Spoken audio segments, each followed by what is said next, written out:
to benefit. Okay, now Anna, Karen.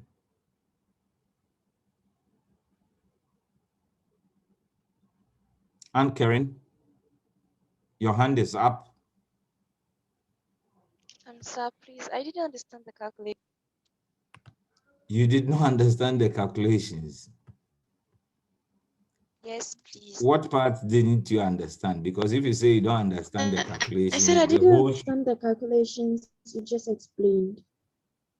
yeah, as for the whole show, I won't be able to do that. The whole show, it's bad. It's at least you should be able to understand some bit of it, and then maybe From you have step difficulty. 1. Say that again. Yes, say that again. Okay, thank you. Hello.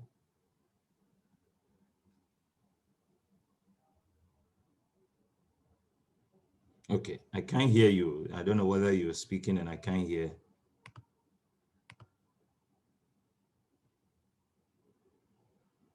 Okay, but the point I was making is that if you say the whole show, that one I won't. No lecturer would do that.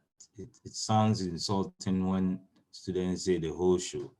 If you have some challenge, because you should be able to follow up to some point. You know, because you cannot tell me that the von Neumann architecture principles, you cannot appreciate it, because that is given, that one. And I understand when the concept is first laid, sometimes it looks some way. That is why you have opportunity, you take the time to read it. And that is why I also I have been slow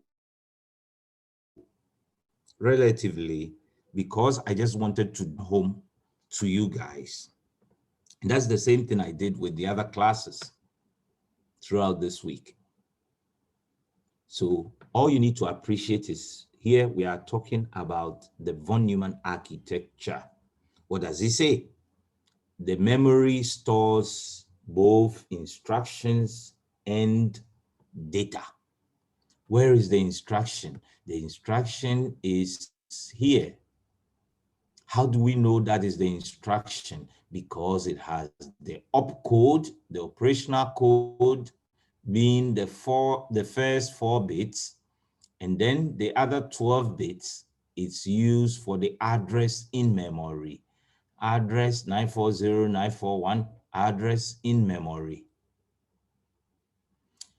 And then we know how it works. The program counter holds the address of the next instruction to be fetched. And when it fetches it, it reads it into or loads it into the instruction register. And then the instruction will go into execution mode. First of all, it increments the PC, and then it interprets. It assigns meaning, whatever the meaning is. In this particular case, it says load from memory to the accumulator. Where in memory? The address 940. So you go to 940 and then you just load. In fact, this is also well illustrated because the arrows are showing us. So all that you need to do is to follow step by step, and then you see whether you'll be able to appreciate. So I'll leave it at this for you guys to also go through it. That is part of the work of the studies. Okay. So if you still have any difficulty, then you can contact the TA. If you still have any difficulty, then you can contact me back. But I think you should be able to appreciate this, or at least 1 or 2 should appreciate this. Okay. So this shows the state diagram of the instructions. State diagrams look a bit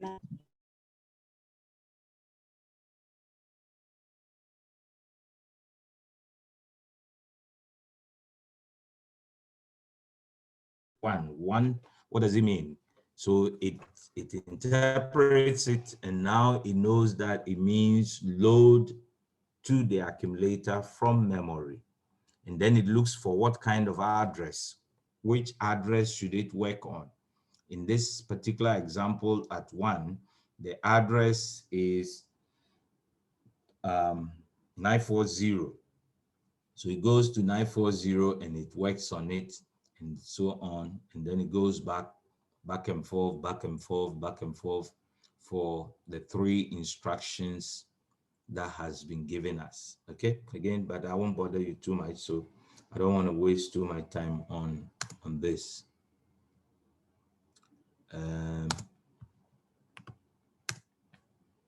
Okay.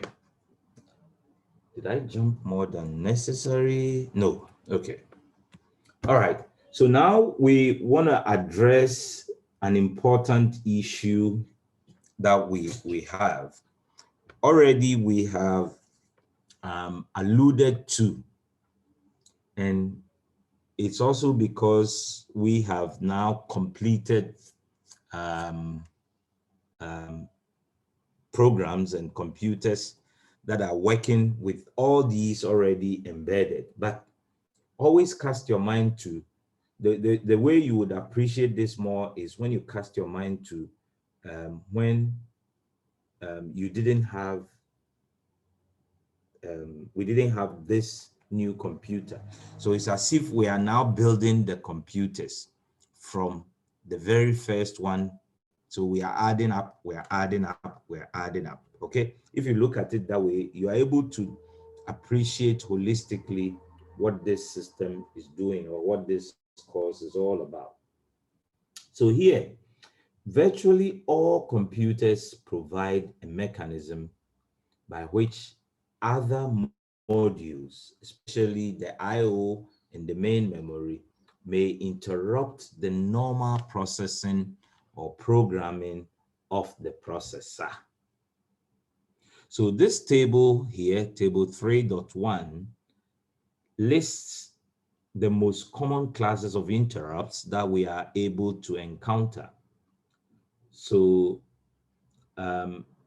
what we need here is to introduce the concepts now and then understand more as we go along, and then also the nature of the instruction cycle that we model with an implication of the interrupt that is permitted. Okay, so here we enjoin you to follow with these 4 classes of interrupts. The first one is program interrupt. Now, the program interrupt is actually generated by some condition that occurs as a result of an instruction execution, such as an arithmetic overflow or an attempt to execute an illegal machine operation or instruction, or a reference outside of the user's allowed memory space. Now, this so-called program interrupt, for example, if you write a program and you divide a number by 0, we know from mathematics that any number divided by 0 is undefined. In other words, the undefined, we usually will use the symbol for infinity, but what it means in actual fact is there's no number, it doesn't exist, because actually 0 is not a number. It's not a countable number. So you cannot divide, we have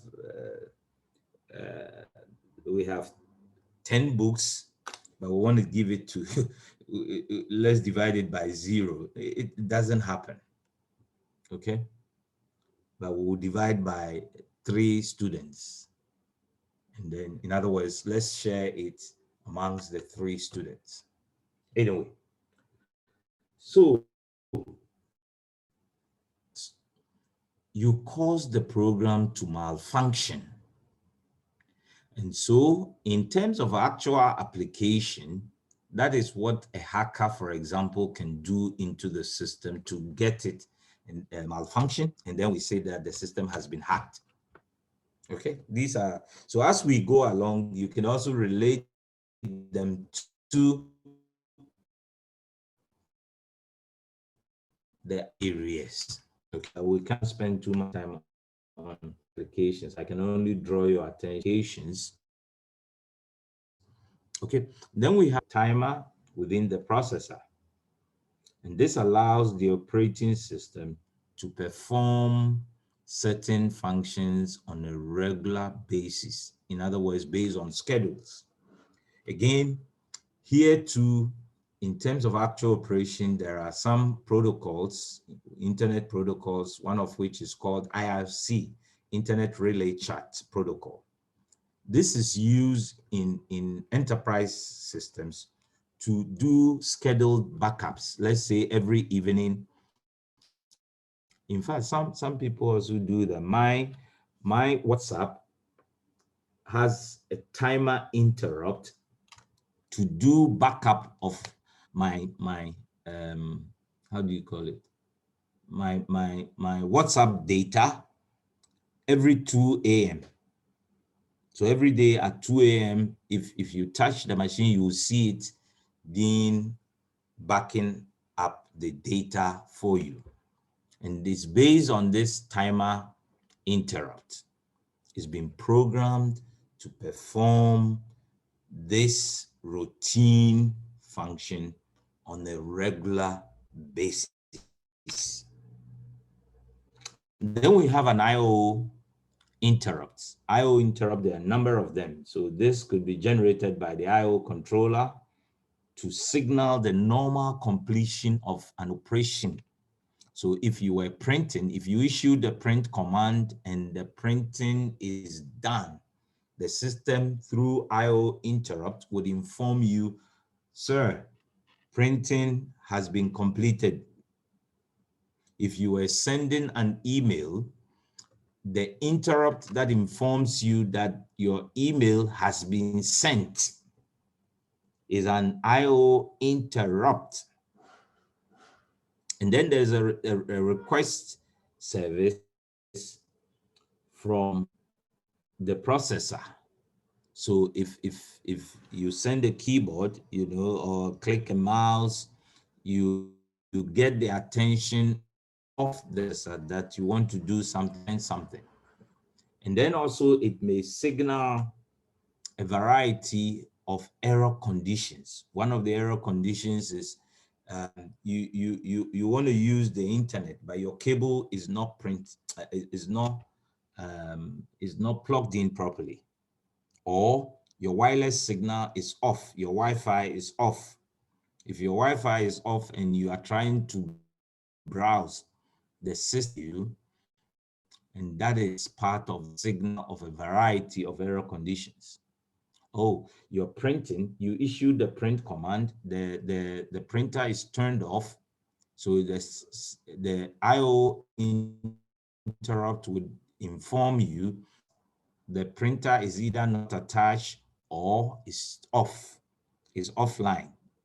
Or when the printer is turned on, but there's no paper, it will tell you that there's no paper, or even paper jam.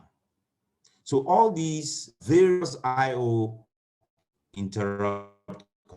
So in a typical example, I can ask you to give examples, various examples, very easy. Okay. So this is the whole reason to relate to the things that you see around you. So you've been experiencing a number of IO interrupts. Okay. Some of the interrupt, I think that one will be part of program interrupt. Let's say you want to make a call and then you don't have enough units. The system would inform you it's part of an interrupt. Okay, you do not have units to make this call. It's an interrupt. It informs you. And then last but not the least class is hardware failure. So hardware failure is generated by a failure of the system components, such as power failure or memory parity error, and so on and so forth. So usually the hardware failure interrupt is of a higher priority, because if you turn off, or if the power supply fails, your system will go off. And the reason why it's of a higher priority, the system cannot say, well, you know, there's no power supply, but I'll keep working. No, it's of higher priority. So if it gets into execution or it gets activated, your system will go down.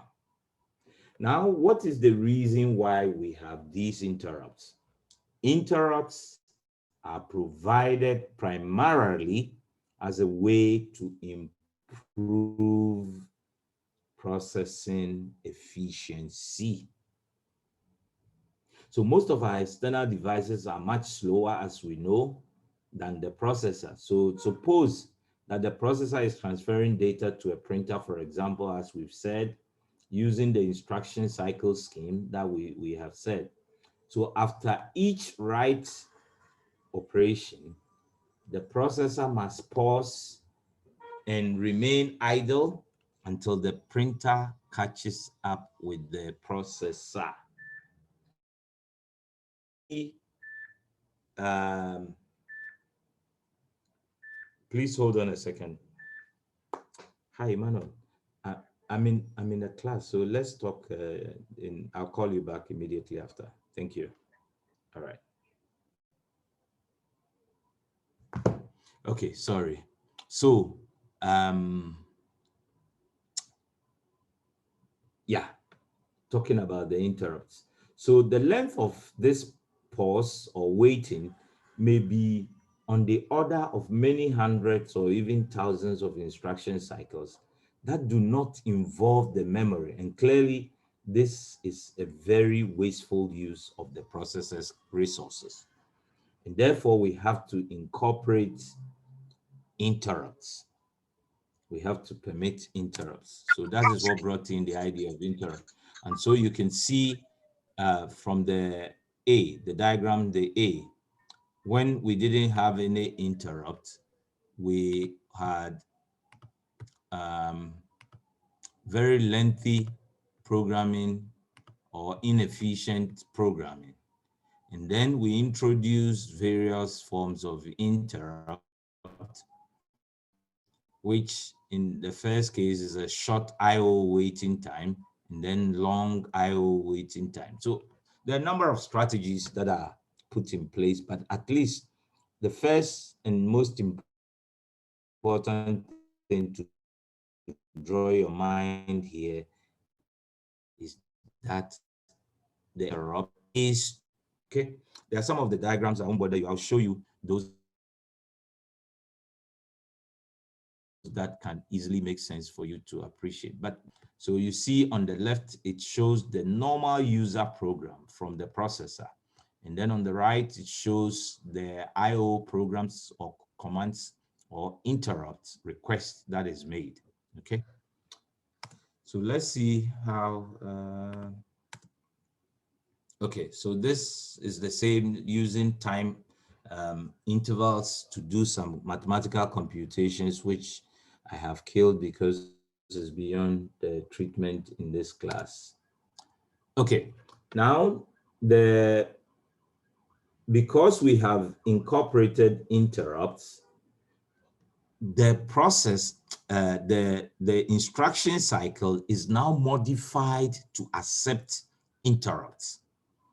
So instead of the original two-step or two cycles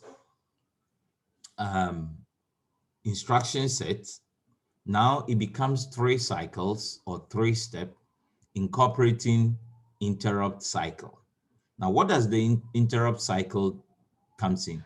It actually checks at every stage upon completion of an execution whether there is an interrupt request. If there isn't any interrupt request, it goes back into the not fetch. If there's another instruction to be fetched, it fetches it, and then it goes on. But if there is, then it is able to permit this interrupt whilst at the same time is executing the other programs, so that there will be no waste. Let me bring it down to what actually happens. So here, to accommodate the interrupts, an interrupt cycle is added to this instruction cycle as shown here. And within the interrupt cycle, the processor checks to see if any interrupts have occurred or has been requested, indicated by the presence of an interrupt signal. Now, if no interrupts are pending, the processor proceeds to the fetch cycle and fetches the next instruction for the current program that is running. On the other hand, if an interrupt is pending, the processor does the following. First of all, it suspends the execution of the current program being executed, and it saves its content. This means saving the instruction to be executed, which is the current contents of the program counter. And then any other data relevant to the processor's current use, the starting address of the interrupt handler. Why? Because the processor can only work based on whatever is inside the PC. So this scenario, we are describing it as if the interrupt is of a higher priority. Okay, because that's how the explanation will make sense. But in actual fact, if it wasn't of a higher priority, it will wait. The processor will recognize it, but it will still wait. But if it's of a higher priority, it would even interrupt, and that we are describing. This in normal life also we have interrupts. For example, if we're having a face-to-face class, okay, or maybe let me use the call that I just picked. This is the call from Mr. Freeman of the Colts. I had sent him a message regarding the recording that I had, and which is not playing correctly. So I needed his advice on it. How come? So he texted that he may call me, and that's what he called. And then I had to pick up the call because I consider it an important interrupt. There had been, whilst we're having this class, there have been other attempts at calling me, but I won't pick it because it is not of a higher priority interrupt. In a face-to-face class, for example, normally in my class, when I come in, after about 5-10 minutes, I will ask the class rep to lock the door because interruptions from students is crazy. If we had students who respect themselves and come quietly and sneak and sit at the back, no problem. But there will be some who will come and they want to disturb because honestly, they don't want to learn nothing. And so they come in late, they drag their feet, disturb the class, and once they come in, attention would be taken from whatever we are describing, and sometimes the lecturer, your normal processing of the class would be interrupted rudely. Okay, so normally I don't accept those type of, that's how come even in this class, in the virtual environment, once in a while I monitor, especially if I hear of any noise, I just quickly check and remove that human being. That person doesn't respect yourself. Don't show us where you come from, that you are the only one who doesn't respect yourself. Because simple instruction. So in the example that I'm giving, even though I will lock the classroom and not permit any other person to come in, if the president of the university wants to see me and he or he's going on inspection, he, because of his status as a higher priority person of the university, even though I am seriously working on my class or lecture, I will still permit him to interrupt with my class, with my programming. And that's a similar fashion that interrupts work. So this example, even it as if these are high priorities, but in reality, some will be shelved. It's not all the priorities that would immediately be given access. In the same vein, like sometimes I see some of you have raised their hands, but sometime I would want to finish up to a session and then I'll say, okay, you have, and so on and so forth. Okay, so that's how the interrupts work. So please get that in mind, and then you'll be able to appreciate that. Okay. Okay. So this example is actually being depicted. I'll show you just the brief so see that this is the normal processing without any interrupts, and without any interrupts, the system becomes inefficient because when no interrupt, the program, the IO program, when it's running, the processor would have to wait, idling about. In other words, its resources are being wasted. But if we permit interrupts, once interrupts is permitted, the IO operation would occur concurrent with the processor execution, in which case the processor's time, so this is a timer, a timing programming time. So you see that now it finishes the entire programming much faster and therefore much efficient. And the processor's time had not been wasted, at least not much. Okay. In a similar one, this is a long waiting time. So you see that it waits even much longer and so on and so forth. I'll give you other examples. So this, the state diagram, the original state diagram in which we had only 2 cycles is now modified to include an interrupt. So this is the interrupt checker. So upon complete execution, it will check whether there's any interrupt pending. If there is, it will pick up the interrupt and work on it. If there isn't, it will go back into the normal operation of whatever it was executing and therefore continues.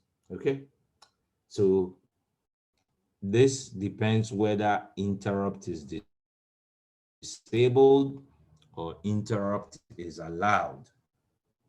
In some normal life situations are disabled.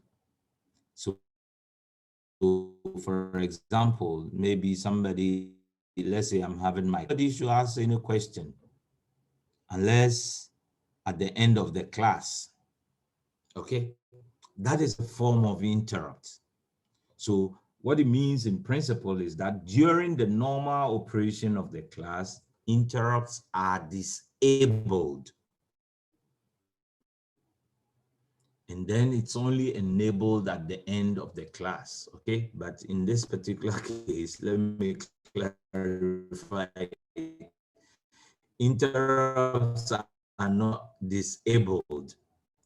Based on priority, if you have a question, you can always come in, ask, and then based on the priority point, allow interrupts to come in, or at the end of the class, as you choose, you can ask any question. Okay, so let's use this example. I think this is a bit clearer or much easier to understand. So here again, we have the user program. Okay, so each of these are indicating like, so we have interrupt handler X and Y. Now, based on the interrupt request, at some point, the system would allow interrupt handler X to come in. And so it comes in, and it could be a print work, it could be an email, it could be a file saving, it could be anything. Okay. Now, during that time, This is said to be in a sequential interrupt processing.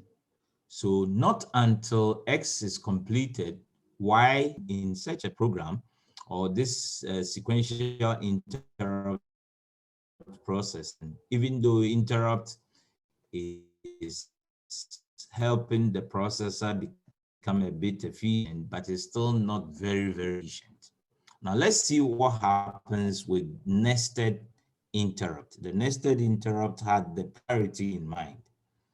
So here, whilst going on, it starts the program.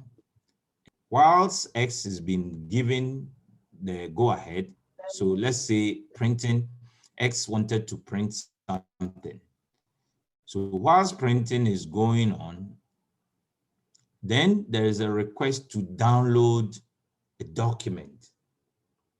The system will not say, well, in the first case, in the sequential case, the document, all the 50 pages will be printed before the examples for now seems weird because there's been improvement and we no longer do that. But this is how we came up to today, where we now have a nested priority situation, which will make the first case ridiculous. How can you finish all the 50 pages before you allow me to start browsing or save the file or do something else? Okay, but indeed this used to be the case.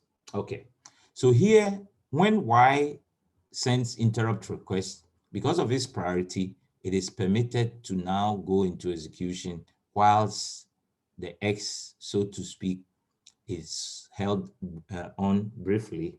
And then, so in this nested case, the system resources are much more efficient. And so see that in actual computing, there may be multiples of interrupts. Whilst you're browsing, you are watching video. Whilst you are watching video, you are downloading a file. Whilst you're downloading the file, you are saving another or you are typing something else. So you could minimize the video on a corner, or you are just listening to music and then you are typing something, and there will be a lot of interrupts, multiples of interrupts, which are all being processed at the same time. Okay, so this is the whole essence of the interrupt. So this explains it a little bit better, where we have the normal user program from time 0 to some t equals m somewhere. And so we have first interrupt service from a printer. So it comes in at time t equals 10, and whilst executing at time t equals 15, there is communication. This communication could be browsing, it could be sending an email, it could be downloading a file, anything that involves the use of any of the communication ports. Okay, and then in the same process, there is saving of files, disk interrupt. It could be saving a file, it could be opening a file, it could be working on any of the documents on your hard drive or something of a sort. And all these things could be permitted because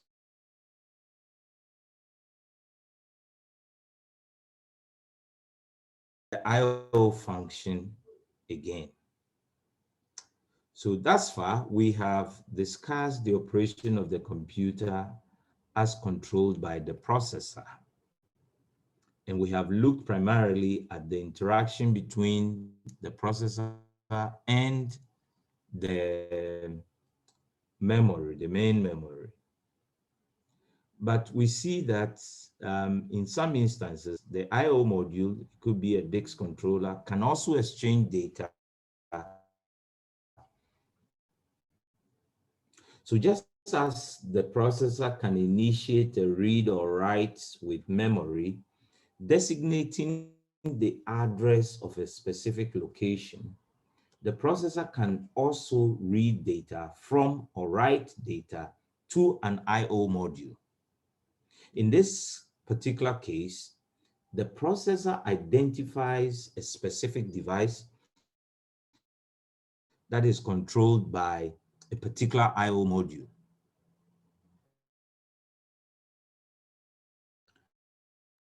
And in this case, an instruction sequence which is similar to what we could, which case with the I/O instructions, instruction to allow the I/O exchanges to occur directly with the memory. When that happens, the processor grants the I/O to write to the memory directly, and so that the I/O memory transfer can occur without tying up the resources of the processor, because the processor has pressure to tie it up. And when this happens, we call it direct memory access, DMA, direct memory access. So the DMA concept basically is to free up the processor for other ports efficiency in performance. Okay.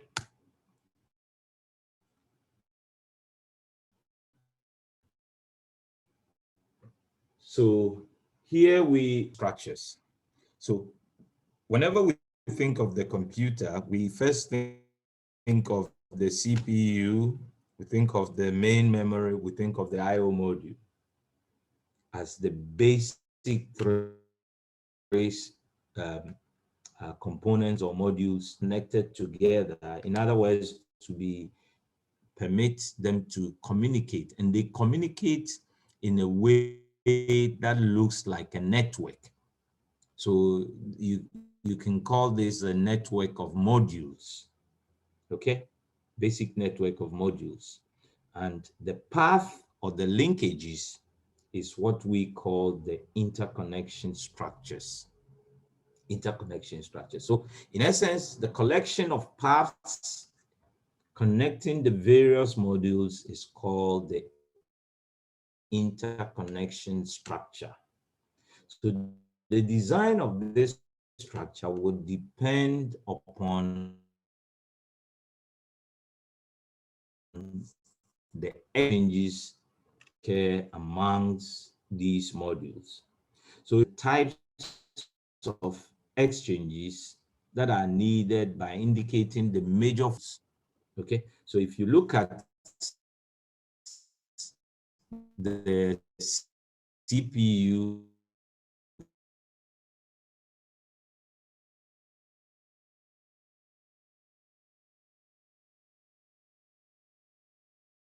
uses the control signals to control the overall operation of the system. It also receives interrupt signals and so on. And then if you look at the memory, typically the memory module would consist of n words, as you can see. So each of these have addresses according to von Neumann architecture. So with these n words, they start from address 0 to n-1. So a word of data can be read from or written in right control signals, and the location of the operation is always specified by the address.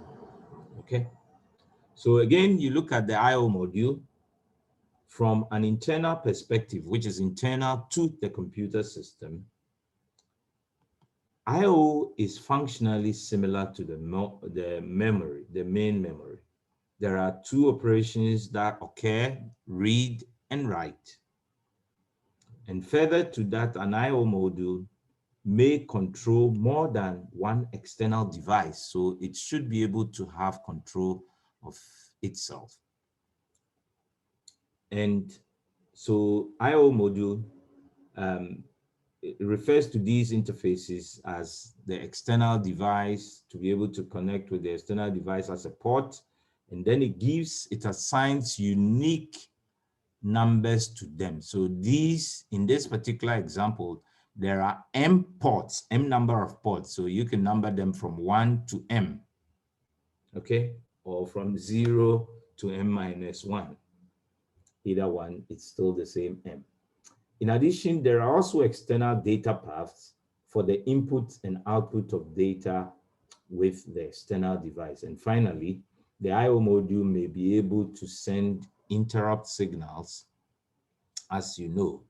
So to signal whether there's completion of an interrupt request, or even to make the initial request, or to report of certain error conditions, and so on and so forth. So following the interconnection structure, it also must be able to support the following types of transfers. So whether it is the transfer between the memory and the processor, in which case the processor reads an instruction or a unit of data from the memory, and then the processor to memory, in which case the processor writes to a unit of data to the memory, and so on and so forth. The I/O to the processor, in which the processor reads data from an I/O device via an I/O module. And then the processor to I/O, in which the processor sends data to the I/O device. And last but not memory, which we have already classified as the DMA, direct memory access, in which the processor grants authority to the I/O module to interface directly with the main memory. Okay, so we continue to look at the interconnection structure by looking at the bus interconnection system. So the bus used to be dominant means of computer system component interconnection for decades. But for general purpose computers, it has gradually given way to various point-to-point interconnections structures, which are now dominant. And even though the bus structures are still commonly used for embedded systems, particularly microcomputers or microcontrollers, in this particular session, we will give a brief on the bus structure, and then we'll go ahead to talk about a couple of point-to-point examples. So the first thing we need to note is that a bus is a communication pathway interconnecting two or more components or devices together. A key characteristic of the bus is that it is a shared transmission medium. Like the normal roads that the government has made for us, it is a shared medium for vehicles and for pedestrians. That is how come you and I can use it without asking anybody's permission. Okay, it's a shared medium. So can you imagine if somebody seizes it and said, well, I will not allow anybody to use it? Chaos. Now, there are multiple devices that connect to the bus. And so a signal transmitted by any one device is available for reception of the other devices that are attached to the bus. So if in an unlikely event, two devices transmit during the same time period, then the signals would overlap, and then sometimes in data communication, we'll say they collide, collusion, and therefore become garbled, in other words, lost. So how do we address this issue to ensure that at every particular time, we can ensure successful transmission? So typically, a bus would consist of multiple communication pathways or lines. So that's one way of addressing the issue. If we had only one lane, obviously there will be chaos, more chaos, because everybody will say, I'm the one to go, I'm the one to go, okay? And then there will be chaos. But if we have other lanes or other pathways or lines, then it affords the other users also the opportunity without any question or quarrel or arbitration needed. So each line is capable of transmitting one bit, which is the binary 1 or binary 0. Now, over time, a sequence of binary digits or bits can be transmitted across a single line.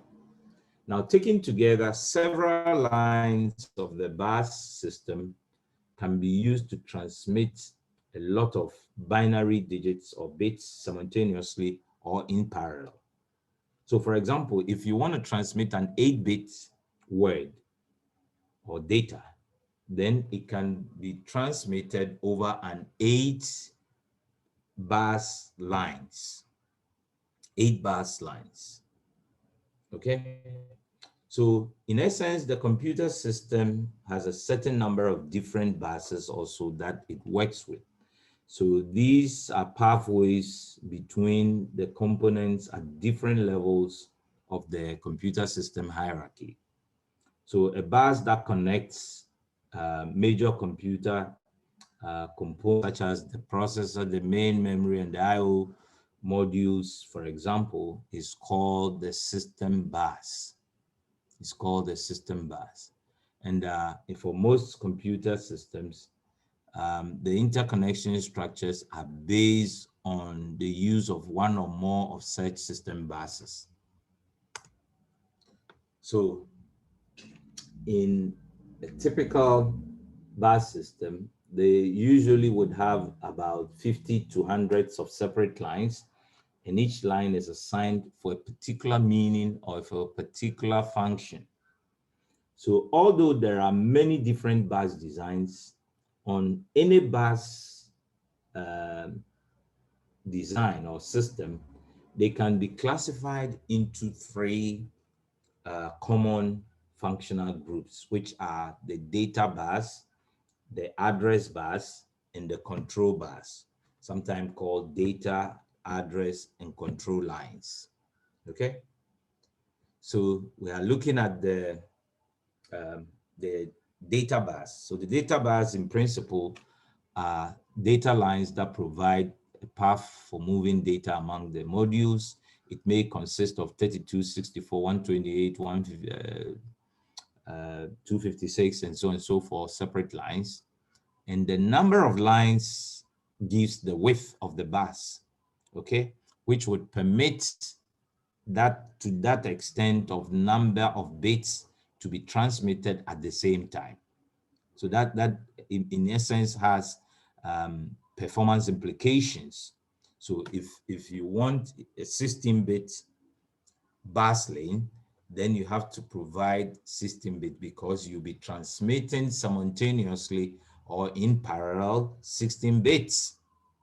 If you needed a 64-bit, then you need to provide a 64-bit bus lines so that it can allow that type of transmission.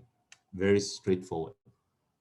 Then we have the address lines, in which they are designated for the source and the destination of the data on the data bus.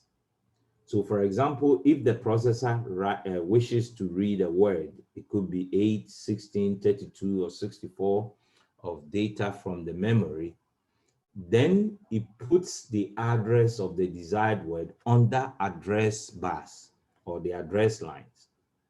And so the width of the address lines also determines the maximum possible memory capacity of the system. Very important to note.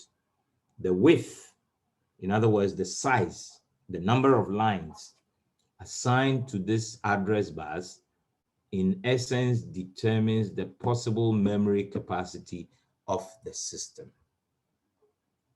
Okay, and there are different arrangements that are made.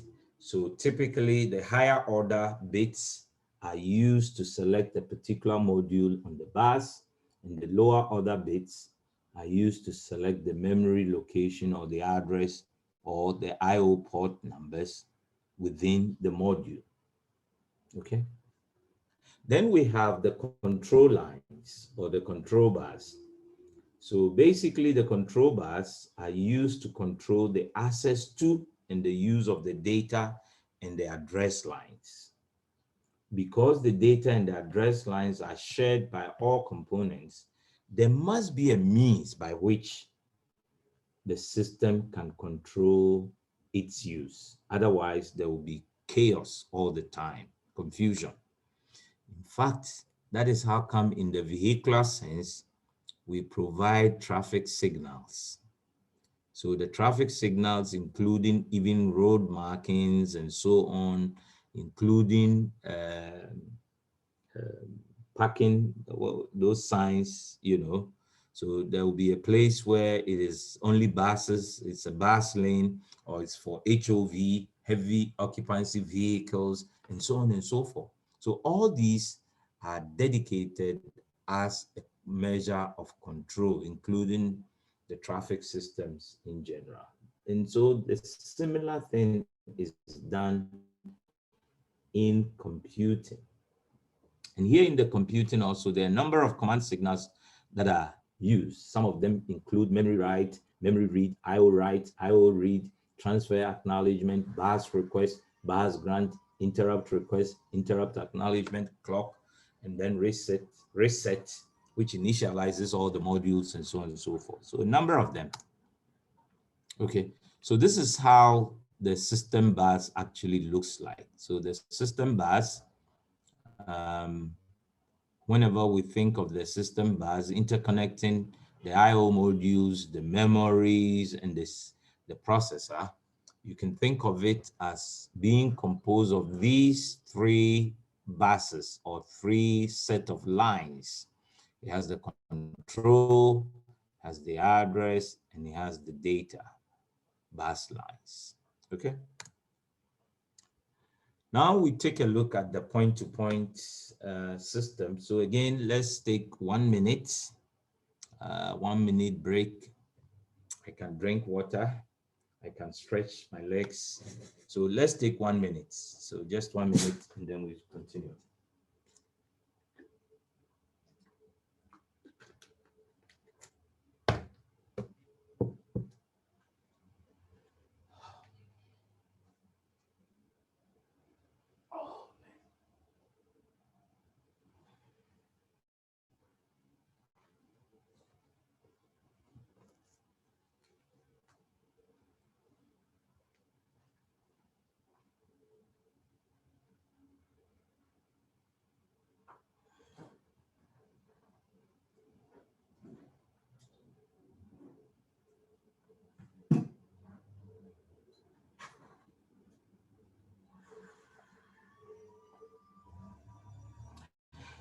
Okay, so we continue with the point-to-point interconnect. Now, the shared bus architecture was the standard approach to interconnection between the processor and the other modules or components for decades. But contemporary systems, as we have already alluded to earlier, increasingly are now relying on point-to-point interconnection rather than the shared bus systems. The principal reason which is driving the change from the bus to the point-to-point interconnection has been the electrical constraints that were encountered with the increasing the frequency of wide synchronous buses.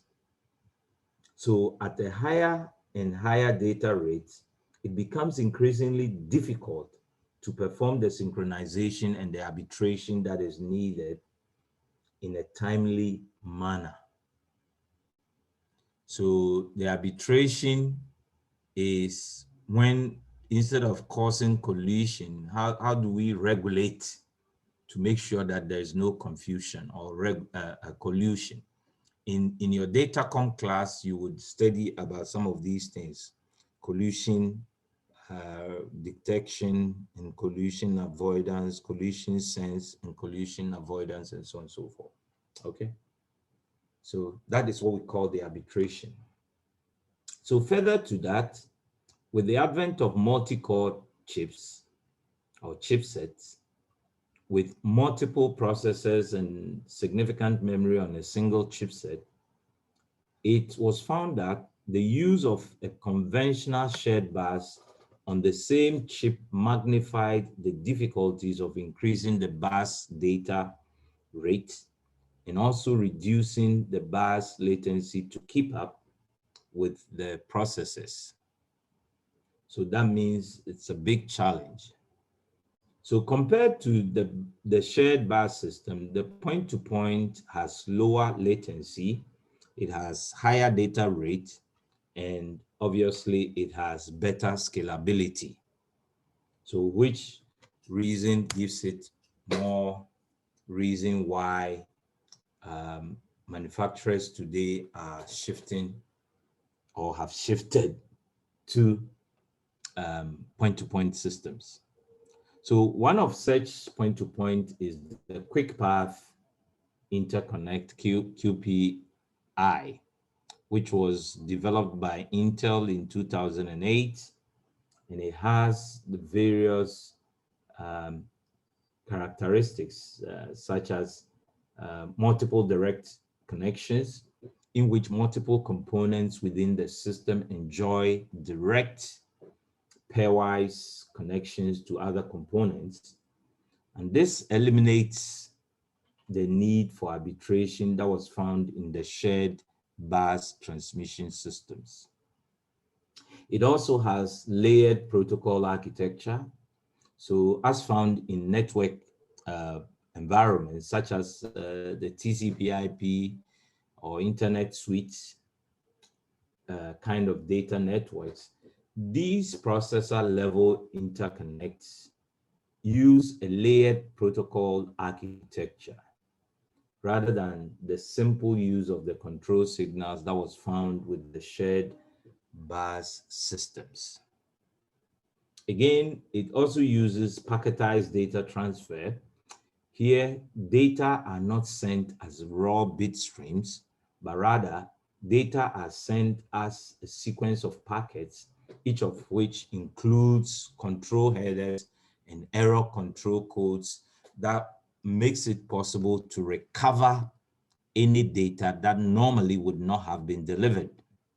Okay, so these are some efficiencies that have been introduced. So in this particular diagram, it illustrates a typical use of a QPI, quick path interconnect, on a multi-core computer. So this QPI links indicated by the green arrow pairs in the figure form a kind of switching fabric that enables data to move throughout. And the direct QPI connections can also be used to establish between each pair of core processors and so on and so forth.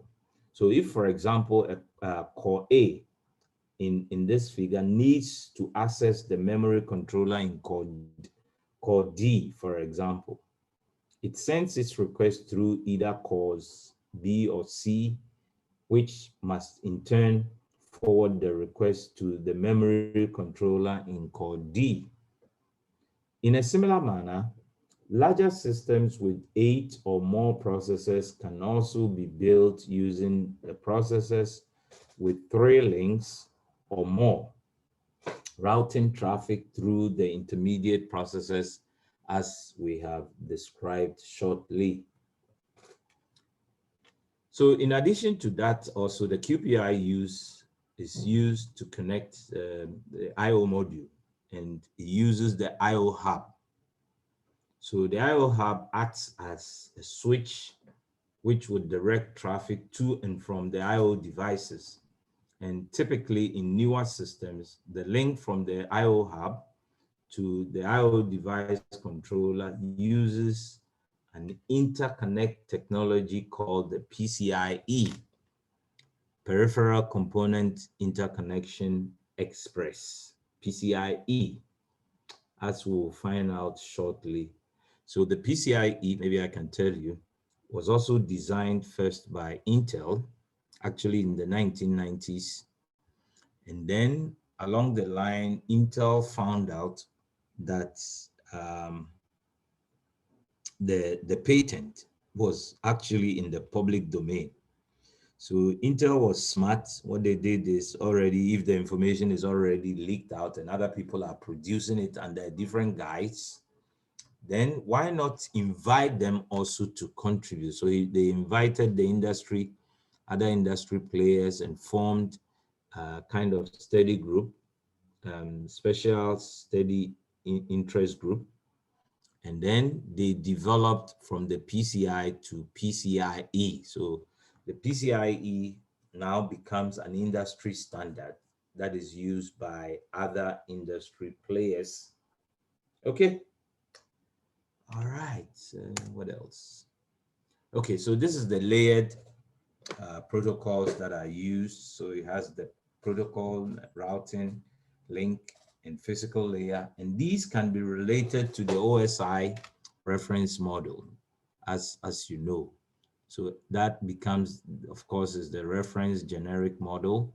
All the other suites would take their roots from that. Okay. So I will just dwell on one or two important concepts, one of which is the FLITs. The FLIT stands for Flow Control Units, which consist of 80 bits, 72 of which is the actual payload, and then 8 bits is used for error control, such as cyclic redundancy check, CRC, and so on. So it helps, again, as we've been told, with error control and arbitration. Okay. So as part of error control function, it's also able to detect and recover from any bit errors, and it can isolate higher layers from experiencing these same bit errors. Of course, it has the routing layer and it has the protocol layer. The protocol layer, a typical data packet payload, which is a block of data being sent to or from the cache system, is actually managed. Okay. So the PCI, Peripheral Component Interconnect, is actually a popular high bandwidth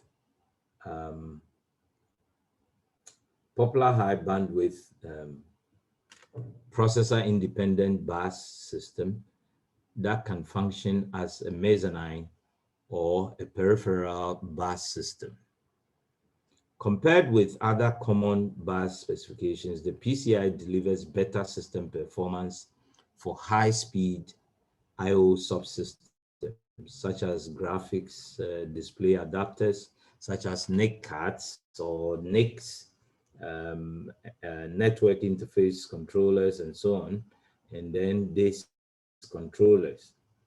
So as I've already alluded to and informed you, Intel started the work on PCI in the 90s for its Pentium-based systems, and then later realized that the patent is already in the public domain, and therefore co-opted the other industry to create an industry association, which formed the PCI Special Interest Group to develop further and maintain the compatibility with all the PCI specifications.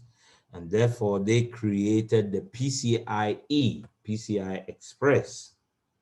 So when they developed that one, it's like the QPI. It's a point-to-point interconnect scheme, which is intended to replace the bus schemes of the PCI mode.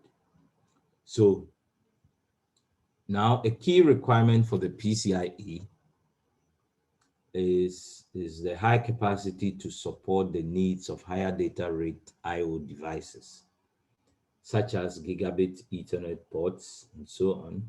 And then another requirement deals with the need to support time-dependent data transmissions or data streams, okay, which is very important. And this is what has led us to the point where today we can have this streaming, live streams and so on and so forth. And if your internet bandwidth, which has nothing really to do with the port, from computer architect's perspective. So if you have good internet, then you can have virtually live streaming, whether it's for a class or whether it's for um, a conference, whether it's for a seminar, whether it's for church activities or whatever activity that it is, watching TV and so on and so forth, then you would have live streaming. Okay, very important. So this is how the architecture looks like. So it has a switch, for example, which manages the multiple PCIe streams. It has a PCIe endpoint, which basically is the IO device or controller can implement the PCIe, such as a gigabit Ethernet switch, or graphics or video controller, disk interface, or some other communication controller of a sort. So that is what has been implemented for us today to have HDMI, to have different types of HDMIs. They have different types of USBs and so on and so forth. And so when you connect either your HDMI or your USB, you can still interface with it through a hub or some other device to get other ports also working. For example, if I go to the office, my laptop it doesn't have RJ45, which is the Ethernet port. It doesn't have it direct. So I've bought an adapter that would have from USB to the Ethernet port. So I connect all of that together with my printer and maybe other devices to a hub. And so this hub is also based on a PCIe. So just like this switch, it is able, even when you have a legacy system, you'll be able to connect with it and still get it to work. Okay. So it also has the PCIe to Pci bridge, which allows older PCI devices to be connected to the new PCIe based. It has the cords connected and so on. Of course, this shows the layered protocols, which is not different from the QPI one or the regular OSI reference model. Okay, so let me explain this diagram because it illustrates the use of scrambling and encoding. And here, data to be transmitted are fed into the scrambler, in this case, an 8-bit data. So the scrambled output is then fed into a 128 to 130-bit encoder, which buffers the 128 bits and then maps it to a 128-bit block into a 130-bit block.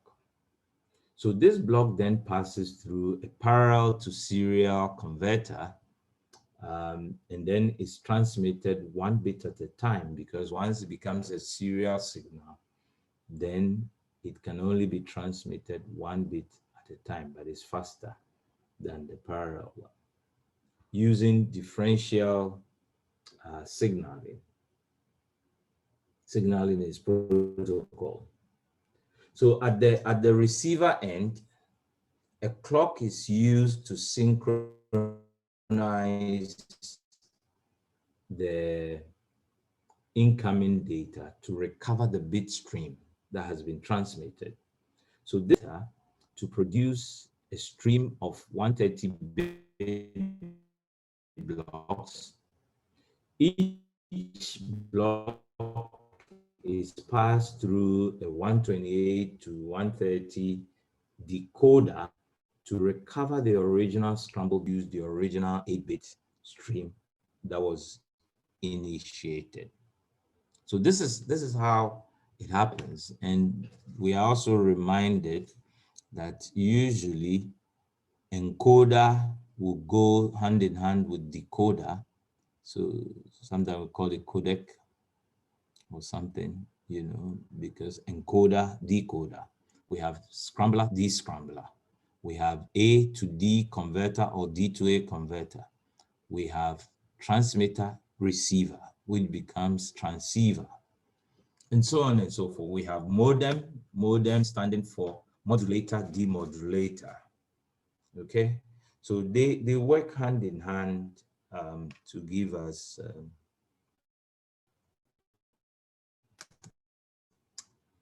okay, so again, this is the transaction layer protocols, so on. I will not bother you because this is straightforward. Okay, 4 species of support that is given.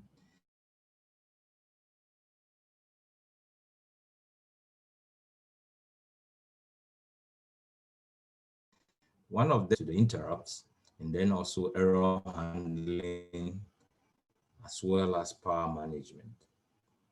Now, the power management here is what facilitates some of us in reality or in real life to be able to use the US port for it, USB port to I say USB port um, to charge our phone, for example, because of this power. Okay, so this brings us to the end of this week's lesson. We have tried to associate ourselves by revisiting what Professor von Neumann brought to the table in terms of this stored program control, SPC, concept or architecture or principle. And what does he say? In essence, we summarize it into 3 and said that the first and foremost is that both data and instructions are stored in a single read-write memory. And they are the contents, irrespective of the type of data contained therein, are addressable by location.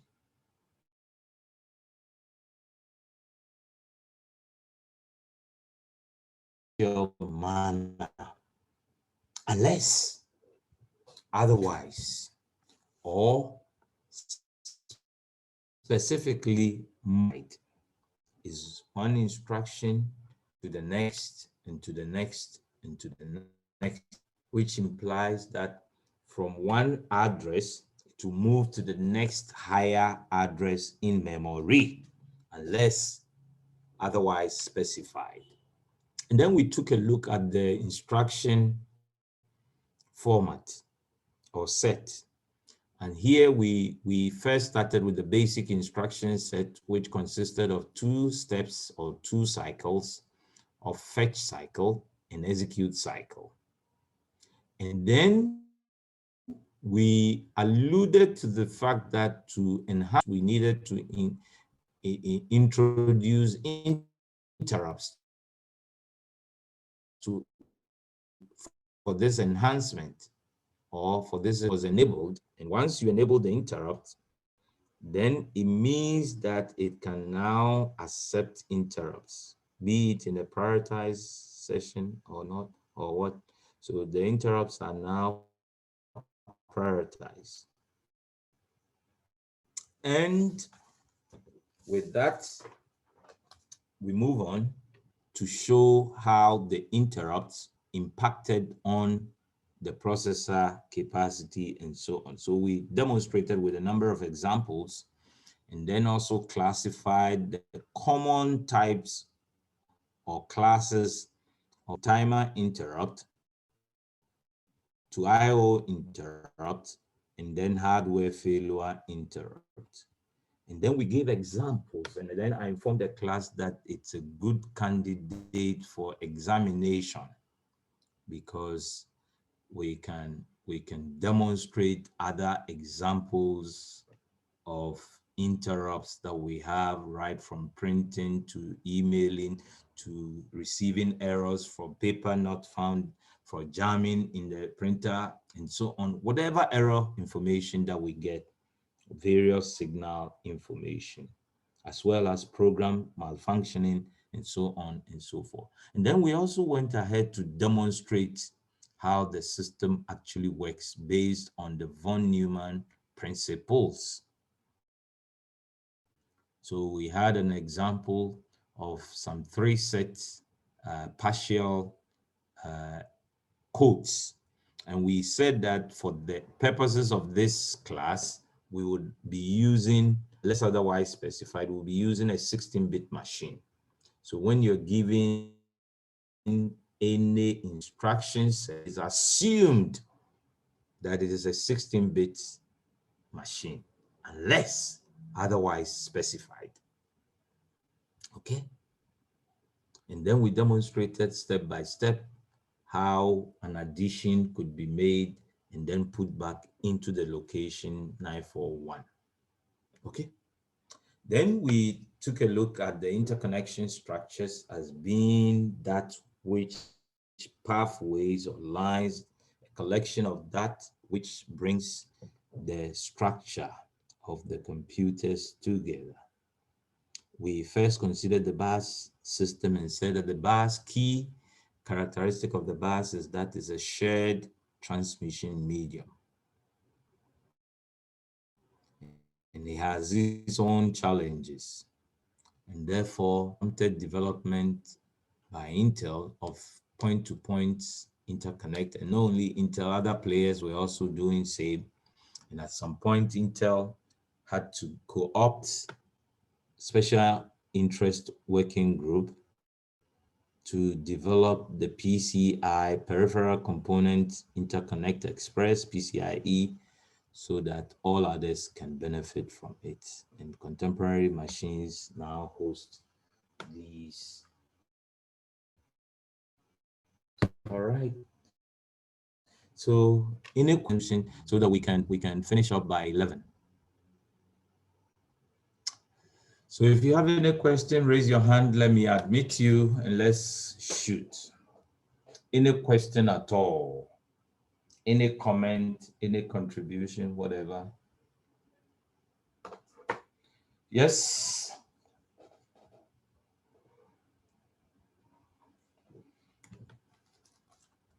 No one?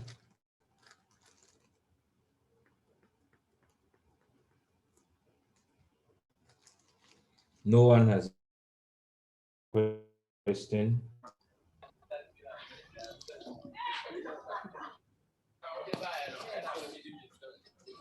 Okay.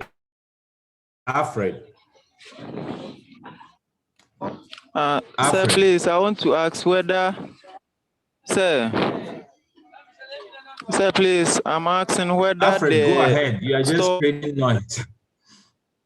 Please, the stored program computer, can you also say is synonymous to John von Neumann's architecture?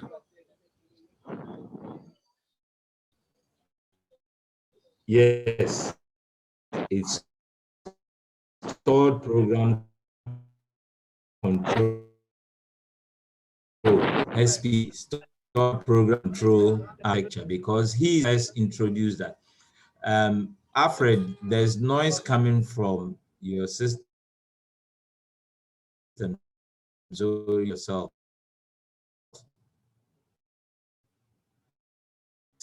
Von Neumann, which brought in the SPC, the stored program control system. And yes, sir. Any other question?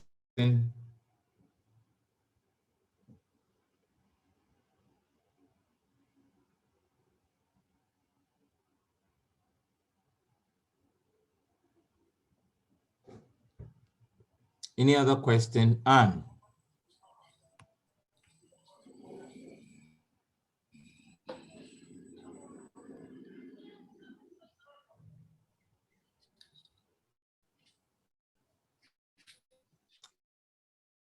Alfred, do you have a question? Sir, please. Okay, then please turn off your.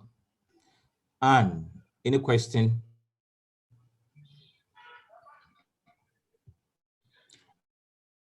Alfred, turn off, mute your microphone.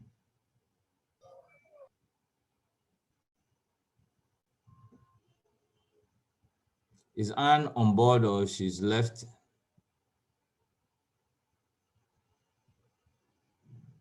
Enoch, any question? No, please.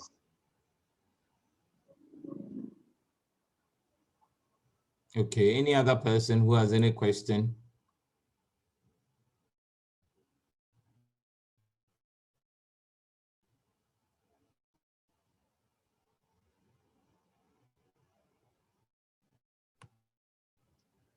If no one,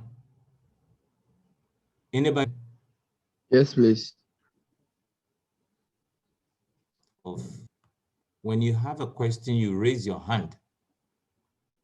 Okay, this is